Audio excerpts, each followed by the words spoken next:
তো সিনেমার শুরুতেই আমাদের জানানো হয় যে আজ থেকে প্রায় ৫ বছর আগে গডজিলা এবং কংগের মধ্যে একটি বিশাল লড়াই হয়েছিল। সেখানে গডজিলা কংকে হারানোর পর সমুদ্রের গভীরে চলে গিয়েছিল এবং সেই দিনের পর থেকে গডজিলার আর কোনো খোঁজ পাওয়া যায়নি, কেউ তাকে দেখেনি। এরপর আমাদের ৫ বছর পরের দৃশ্য দেখানো হয়, যেখানে আমরা একটি দ্বীপ দেখতে পাই যা আসলে ছিল কংগের বাড়ি। আর এখানে আমরা দেখি যে কংগের আকার এখন আগের চেয়ে অনেক বড় হয়ে গেছে। এরপর কং ঘুম থেকে ওঠে এবং পানিতে বেশ মজা করে। সেখানেই আমরা একটি ছোট মেয়েকে দেখি যাকে কং খুব পছন্দ করত। তারা দুজন খুব ভালো বন্ধু ছিল এবং কং সেই মেয়েটির কোনো কথা ফেলত না, তার সব কথা মেনে চলত। কিন্তু এই মেয়েটি কথা বলতে বা শুনতে পারে না। আর এখানে আমরা কংকে খুব আক্রমণাত্মক দেখতে পাই। কং খুব রাগে থাকে এবং সে একটি গাছ উপড়ে আকাশের দিকে ছুঁড়ে মারে, যার ফলে এনার্জি ওয়াল ভেঙে যায়। আর এখানে আমরা জানতে পারি যে আসলে কংকে এই শহরের নিচে রাখা হয়েছিল যাতে গডজিলা আবার সেখানে না আসতে পারে, কারণ এই দুই টাইটান একে অপরকে অনুভব করতে পারে, তাই তারা যেন আবার লড়াই না করে। এখন যেহেতু কং আকারে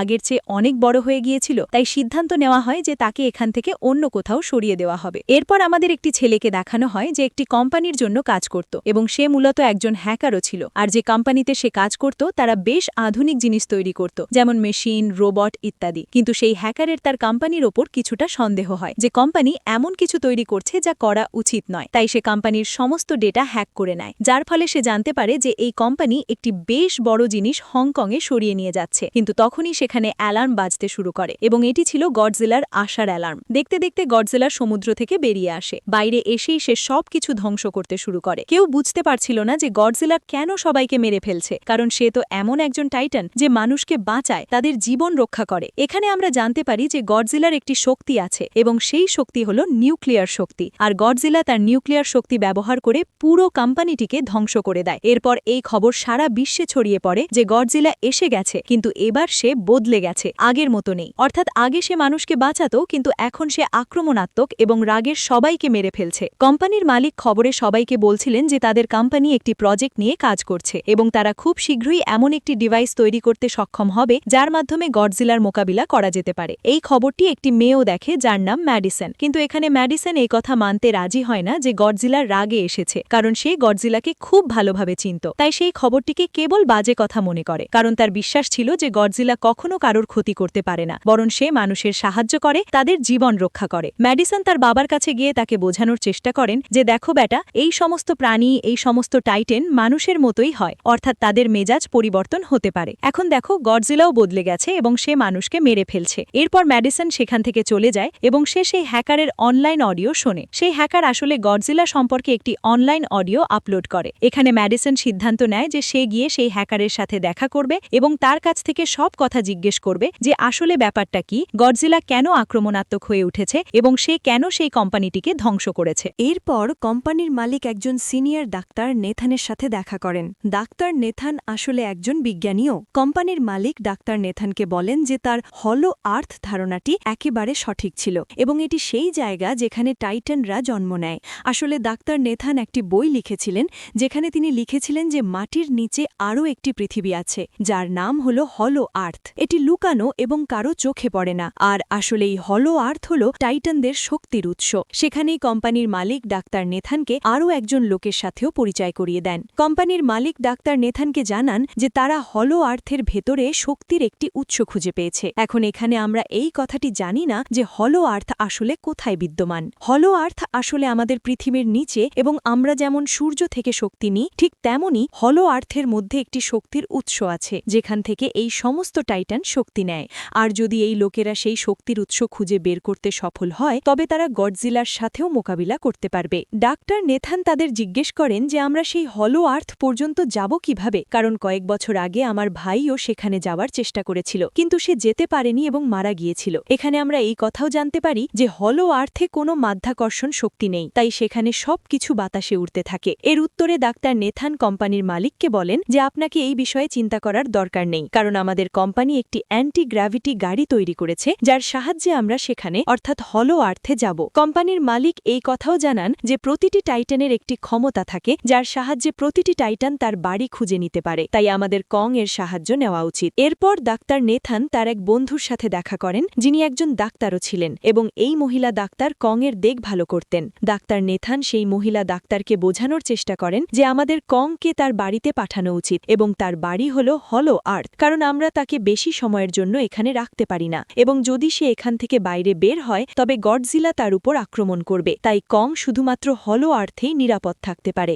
এখন কিছুটা বিতর্কের পর অবশেষে সেই মহিলা ডাক্তারও এই কথায় রাজি হয়ে যান, কারণ এর বাইরে তাদের কাছে আর কোনো বিকল্প ছিল না। এরপর এই লোকেরা তাদের পুরো আর্মি নিয়ে কংকে হলো আর্থের দিকে নিয়ে যেতে শুরু করে। কংকে তারা শিকল দিয়ে বেঁধে নিয়ে যাচ্ছিল। কং এর বন্ধু অর্থাৎ সেই ছোট মেয়েটি কং এর সাথে ইশারায় কথা বলে। মেয়েটি জানায় যে কং এর রাগ হচ্ছে কারণ তাকে শিকল দিয়ে বাঁধা হয়েছে। আর্মির নেতা সেই মহিলা ডাক্তারকে বলেন যে আমরা গডজিলার রাস্তা দিয়ে যাব না এবং আমরা অন্য কোনো রাস্তা দিয়েই যাব, যাতে গডজিলা জানতে না পারে। এর উত্তরে সেই মহিলা ডাক্তার বলেন যে হ্যাঁ, অবশ্যই আমাদের তাই করা উচিত, কারণ গডজিলা এবং কং এর মধ্যে অনেক পুরনো শত্রুতা আছে, কারণ তারা দুজনই নিজেদেরকে দানবদের রাজা মনে করে এবং যদি তারা একে অপরের সামনে আসে তবে ধ্বংসযজ্ঞ ঘটিয়ে দেবে। এরপর আমরা ম্যাডিসনকে দেখি যে তার বন্ধুকে নিয়ে সেই হ্যাকারের সাথে দেখা করতে যায়। এখানে সেই হ্যাকার তাদের বলে যে আসলে কোম্পানি একটি বেশ বড় জিনিস তৈরি করছে এবং সেই জিনিসটি তৈরি করে হংকংয়ে সরিয়ে দেওয়া হবে, কিন্তু গডজিলার এই বিষয়টি পছন্দ হয়নি, তাই সে সেই কোম্পানিটিতে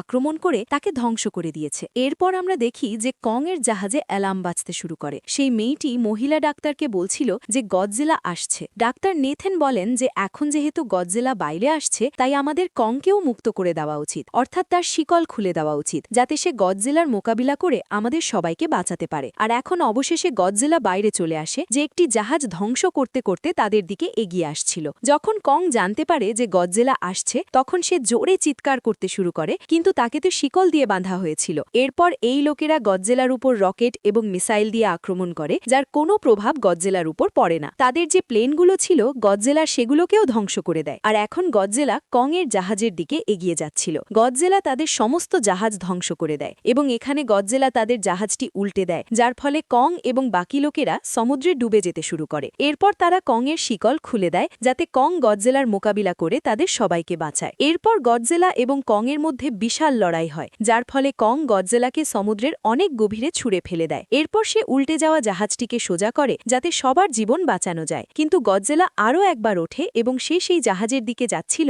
যেখানে সেই মেয়েটি ছিল। আর এখানে কং এক জাহাজ থেকে অন্য জাহাজে লাফ দিয়ে অবশেষে সেই জাহাজে পৌঁছে যায় যেখানে গডজিলা আসছিল। এখানে কং গডজিলাকে একটি জোরে ঘুষি মারে। পাল্টা আক্রমণ করে গডজিলাও কংকে মারে, যার ফলে কং নিচে পড়ে যায়। কং একবার উঠে আবার গডজিলাকে মারে এবং গডজিলা গিয়ে সমুদ্রে পড়ে। এই ঘটনায় গডজিলা খুব রেগে যায় এবং এখানে সে তার শক্তি অর্থাৎ নিউক্লিয়ার শক্তি ব্যবহার করে। এটি দেখে কং তাড়াতাড়ি নিজের জীবন বাঁচাতে পানিতে ঝাঁপ দেয়। গডজিলার নিউক্লিয়ার শক্তির আলো সব জায়গায় ছড়িয়ে পড়ে। সবাই তা দেখে বেশ অবাক হয়ে যায়। আর এখানে আমরা অনুমান করতে পারি যে গডজিলা কতটা শক্তিশালী। এরপর সমুদ্রের ভেতরেই তাদের দুজনের মধ্যে লড়াই শুরু হয়। গডজিলা তো পানিতে শ্বাস নিতে পারত, কিন্তু কং যে মানুষের মতো ছিল সে পানিতে শ্বাস নিতে পারত না, তাই কংকে হারতে দেখা যাচ্ছিল। এরপর গডজিলা কংকে মারার জন্য তাকে সমুদ্রের গভীরে নিয়ে যাচ্ছিল। সেই মহিলা ডাক্তার বলেন যে আমাদের যত তাড়াতাড়ি সম্ভব কং এর সাহায্য করা উচিত, না হলে গডজিলা তাকে মেরে ফেলবে। এরপর তারা সমুদ্রে অনেক মিসাইল বিস্ফোরণ ঘটায়, যার ফলে কং নিজের জীবন বাঁচাতে বাইরে চলে আসে। এরপর ডাক্তার নেথেন আদেশ দেন যে সবকিছু বন্ধ করে দাও, সমস্ত ইঞ্জিন সমস্ত মেশিন শাটডাউন করে দাও, যাতে গডজিলা মনে করে যে আমরা হেরে গেছি এবং মারা গেছি। আর তখন এই লোকেরা সমস্ত জিনিস শাটডাউন করে দেয়। তখন গডজিলা কংকে রাগের চোখে দেখে এবং তারপর সেখান থেকে চলে যায়। মহিলা ডাক্তার বলেন যে যদি আমরা এগিয়ে যাই তবে গডজিলা আবার আমাদের অনুভব করে আমাদের উপর আক্রমণ করবে, তাহলে এখন আমরা কিভাবে এগিয়ে যাব এবং কংকে কিভাবে নিয়ে যাব?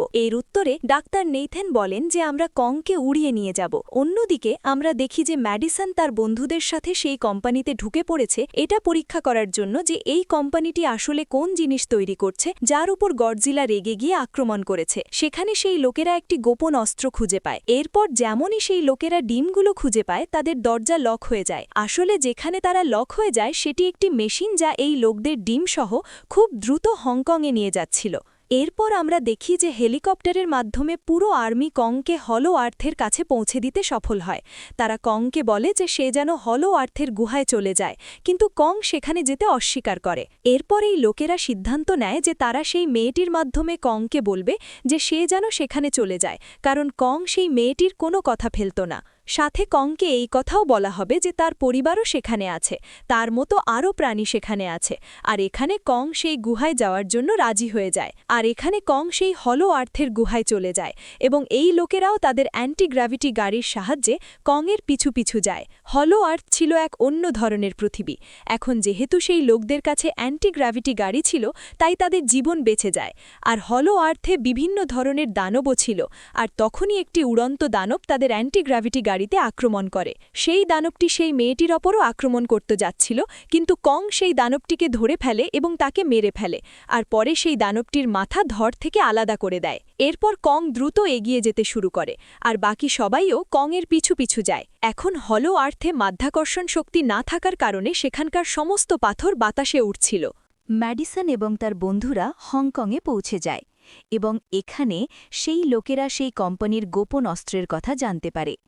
গডজিলাকে মারার জন্য এই কোম্পানি একটি অন্য গডজিলা তৈরি করেছে এবং এই নতুন গডজিলার নাম হল মেগা গডজিলা। আর এই মেগা গডজিলাকে নিয়ন্ত্রণ করছিল সেই লোকটি, যাকে কোম্পানির মালিক ডাক্তার নেথানের সাথে পরিচয় করিয়ে দিয়েছিলেন। মেগা গডজিলার শক্তি পরীক্ষা করার জন্য সেখানে একটি স্কাল ক্রলারকে ছেড়ে দেওয়া হয়। মেগা গডজিলা এখানে তার শক্তি ব্যবহার করে স্কাল ক্রলারকে মেরে ফেলে, কিন্তু এখানে একটি সমস্যা হয়, এবং তা হল মেগা গডজিলাকে চালানোর জন্য তাদের আরও বেশি শক্তি দরকার ছিল, এবং সেই শক্তি শুধুমাত্র হলো আর্থে ছিল।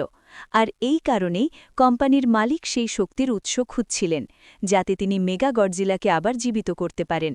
এরপর আমরা দেখি যে মেগা গডজিলা সক্রিয় হয়ে উঠেছে। মেগা গডজিলা জীবিত হতেই গডজিলা তাকে অনুভব করে নেয়, এবং তাই সে হংকংয়ের দিকে, যেখানে সেই মেগা গডজিলা ছিল, সেই দিকে এগিয়ে যেতে শুরু করে। হলো আর্থ দেখতে বেশ সুন্দর ছিল, এবং হলো আর্থে যে শক্তির উৎস ছিল তা একটি পাহাড়ের মধ্যে ছিল। কং সেই পাহাড়ের দিকে যায় এবং তার দরজা খুলে দেয় এবং জোরে গর্জন করে। কং সেখানে একটি অস্ত্র খুঁজে পায়, যা ছিল একটি কুঠার। আর এই কুঠারটি কোনো সাধারণ কুঠার ছিল না, বরং এটি গডজিলার শরীর থেকে তৈরি করা হয়েছিল, যা ছিল খুব শক্তিশালী। কং সেই কুঠারটি নিয়ে একটি জায়গায় বসে পড়ে, ঠিক রাজার মতো। গডজিলা, যে হংকংয়ে পৌঁছে গিয়েছিল এবং এখন সে মেগা গডজিলার দিকে এগিয়ে যাচ্ছিল, যার ফলে সবাই নিজেদের জীবন বাঁচাতে এদিক ওদিক পালাতে শুরু করে। অন্যদিকে কংও শক্তির উৎস খুঁজে পায়, এবং এখানে সে একথার জানতে পারে যে শক্তির উৎস তার কুঠারটিকেও চার্জ করতে পারে, কারণ তার কুঠার চার্জ হওয়ার পরই চলতে পারে, এবং চার্জ হওয়ার পর তা আরও বেশি শক্তিশালী হয়ে ওঠে। গডজিলা একথাও জানতে পারে যে হলো আর্থে কেউ এসেছে, যার ফলে গডজিলা তার নিউক্লিয়ার শক্তি মাটিতে মারে, যার ফলে সেই নিউক্লিয়ার শক্তি মাটিকে ভেদ করে কংয়ের কাছে পৌঁছে যায়। কোম্পানির একজন মহিলা মালিক সেই লোকদের সাথে চালাকি করেন। তিনি এই শক্তির সামান্য নমুনা তার কোম্পানির কাছে পাঠিয়ে দেন, যাতে তারা মেগা গডজিলাকে সক্রিয় করে তোলে। যদিও মহিলা ডাক্তার তাকে এমন করতে বারণ করেন, কিন্তু সে তার কথা শোনে না। আর যখন সেই মেয়েটি বুঝতে পারে যে এখানে গডজিলাও আসতে চলেছে, তখন সে সেখান থেকে পালাতে শুরু করে, কিন্তু তখনই কং তার গাড়িটিকে ধরে ফেলে এবং তাকে ধ্বংস করে দেয়। কং তার কুঠার নিয়ে গডজিলার সাথে লড়াই করার জন্য প্রস্তুত হয়ে যায়, কারণ এই নিউক্লিয়ার শক্তির মাধ্যমে গডজিলা কংকে লড়াই করার ইঙ্গিত দিয়েছিল। এরপর কং সেখান থেকে দৌড়ে হংকংয়ে চলে আসে।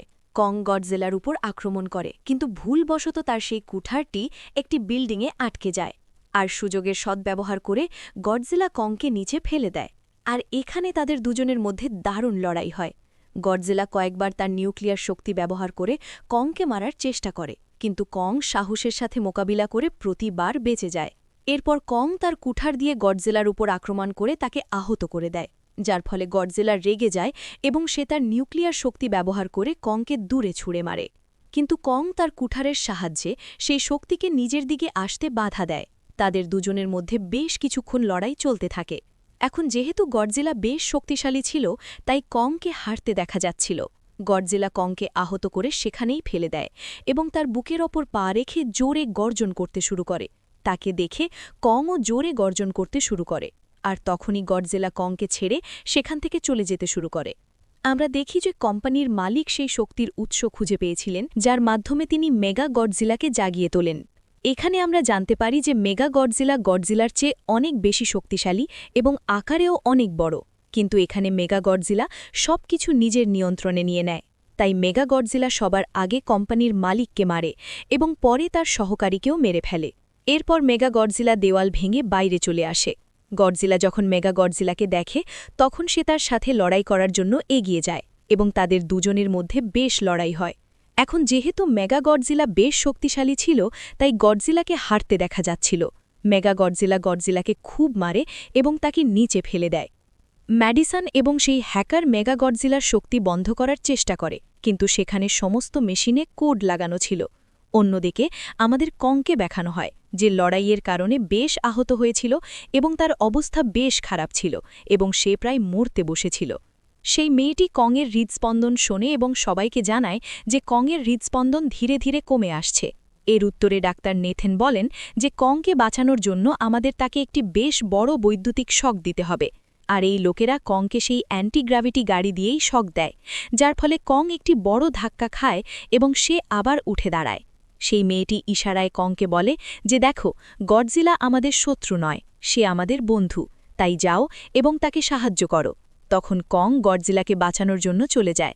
মেগা গডজিলা তার নিউক্লিয়ার শক্তি ব্যবহার করে গডজিলাকে প্রায় মারতে যাচ্ছিল যে তখনই সেখানে কং চলে আসে এবং কং এখানে গডজিলাকে বাঁচিয়ে নেয়।